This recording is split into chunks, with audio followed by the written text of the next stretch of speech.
आईने बनवलं, बाबांनी घडवलं. आईने बनवलं, बाबांनी घडवलं. आईने शब्दाची ओळख करून दिली, बाबांनी शब्दाचा अर्थ सांगितला. आईने वृत्ती शिकवली, बाबांनी भक्ती शिकवली. आईने वृत्ती शिकवली, बाबांनी भक्ती शिकवली. त्यांच्या या प्रयत्नांमुळे यश माझ्या हाती आले, यश माझ्या हाती.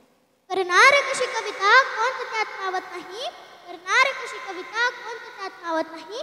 चार ओळी सांगण्यासारखा बाप काही एवढा छोटा नाही, चार ओळी सांगण्यासारखा बाप काही एवढा छोटा नाही. सन्मान्य व्यासपीठ, माझे पूज्य गुरुजन वर्ग व माझे बालमित्र मैत्रिणींनो, मी किमया राजेश नवरे यात चौथीमध्ये शिकत आहे. माझी शाळा जिल्हा परिषद प्राथमिक शाळा सकाळी वस्ती. मी आज ज्या विषय बोलणार आहे तो विषय म्हणजे माझे वडील, माझा आदर. सोन्या चाफ्याचं फूल त्याचं गोंड कुठं मावणार नाही, सोन्या चाफ्याचं फूल त्याचं गोंड कुठं मावणार नाही. बाप नावाच्या देवाचं ठाम काही लागत नाही, बाप नावाच्या देवाचं ठाम काही लागत नाही. संत महात्मा यांनी आईचेच वर्णन केले, मात्र वडिलांबद्दल काय, वडिलांबद्दल कोणच काही बोलत नाही.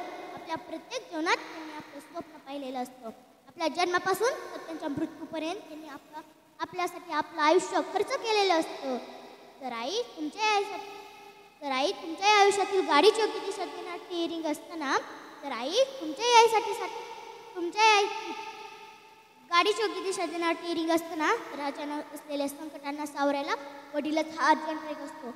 आपण वडिलांना का, तर आपण त्यांना घाबरतो का, तर ते आपल्याला मारतात.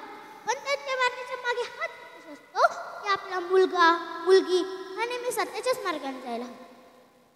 आपण सर्व गोष्टी आईला सांगतो, मात्र वडिलांना काहीच सांगत नाही का, तर ते आपल्याला मार देतात. आपले वडील कामावर जात असते तर बघा त्यांचे शर्ट फाटलेले असते तरी ते शिवत नाहीत का, तर त्याच्यासाठी पैसे लागतात. आणि आपण कुठे जात असलो आणि आपले शर्ट फाटलेले असते लगेच म्हणतात, बेटा हे घे पैसे, का शर्ट शिवणार. याच प्रसंगावरून लक्षात घ्या आपल्या वडिलांचं प्रेम, आपुलकी. तर घरामध्ये कोणत्या वेळी खायला नसते तरी चालेल, घरामध्ये देवासारखे आई वडील हवेतच. आपण चालता चालता पायाला ठेच लागली, आपल्या पायाला चालता चालता ठेच लागली तर लगेच म्हणतो बाप रे, ऐक ग. आणि आपण रस्त्याने चालताना आपल्या पायाला साप आढळला तर लगेच म्हणतो बाप रे. छोट्या छोट्या संकटांना नेहमी आईच आठवते, मात्र मोठ्या मोठ्या संकटांना नेहमी बापच आठवते. जर आई तुमच्या यासाठी साठवलेली पुण्य आहे, तर आई तुमच्या यासाठी साठवलेली पुण्य आहे, तर बाप कंबर कसून मिळवलेली कमाई आहे, तर बाप कंबर कसून मिळवलेली कमाई आहे. आपल्या मुलीच्या लग्नासाठी पैसे लागतात म्हणून बाबा दुकानदाराच्या पाया पडतो, सोनाराच्या पाया पडतो, भांडवाल्याच्या पाया पडतो. असं करून 25 दिवसात 25 लाख जमा करतो. बाप या दोन शब्दांचं इतकंच महत्त्व असतं ना, जेवढं सांगावं तेवढंच कमी आहे. बाप आयुष्यात 4 वेळा रडतो. बाप आयुष्यात पहिल्यांदा रडला जेव्हा त्याच्या मुलीचं लग्न ठरलं. बाप आयुष्यात दुसऱ्यांदा रडला तेव्हा त्याच्या मुली सासरी गेली. बाप आयुष्यात तिसऱ्यांदा रडला जेव्हा त्याची मुलगी सासरून टाकून दिली जाते. आणि मित्रांनो, बाप आयुष्यात चौथ्यांदा रडला जेव्हा या मुलाबाळासाठी एवढी इस्टेट कमवली आणि तेच मुलं राहायला लागले. बाप या दोन शब्दांचं इतकंच महत्त्व असताना जेवढं सांगावं तेवढंच कमी आहे.